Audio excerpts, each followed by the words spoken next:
Yozyaptilar.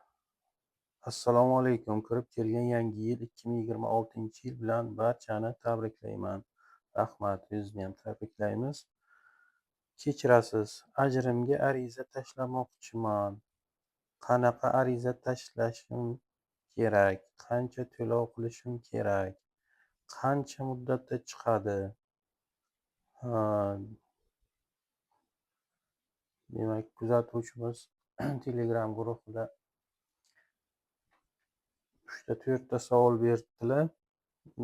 Bitta bularga javob beramiz. Birinchisi, demak,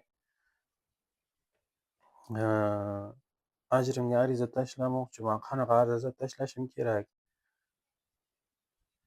Demak, javobgar joylashgan fuqarolik sudiga siz nikohdan ajratish to'g'risida da'vo arizasi kiritishingiz lozim.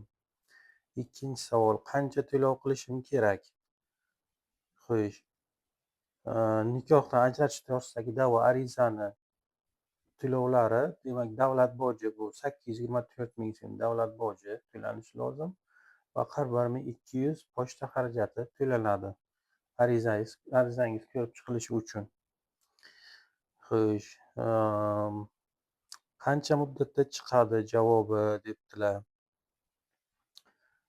Endi vaziyatga qarab, er-xotin o'rtasidagi munosabatlarga qarab, demak, sud 3 oydan 6 oygacha muddat belgilashi mumkin. Bu muddat ichida er-xotinlarga yarashib olishga muhlat beradi. Shuningdek, oilani tiklash mumkin yoki mumkin emasligini tekshiradi sud.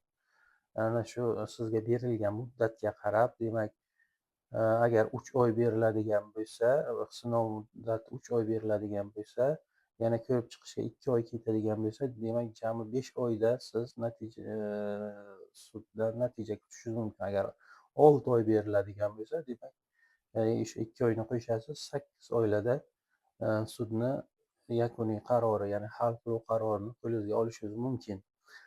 Lekin bu muddatlarni berilishi sizni nikohdan ajralishingizni kafolatlamaydi, chunki sud o'sha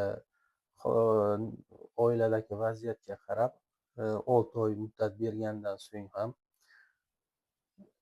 arizangizni rad qilishi mumkin. Sog' salomat bo'linglar. Shunga o'xshash agar savollar bo'lsa, bemalol Telegram guruhimizga yoki Instagramga murojaat qilishingiz mumkin.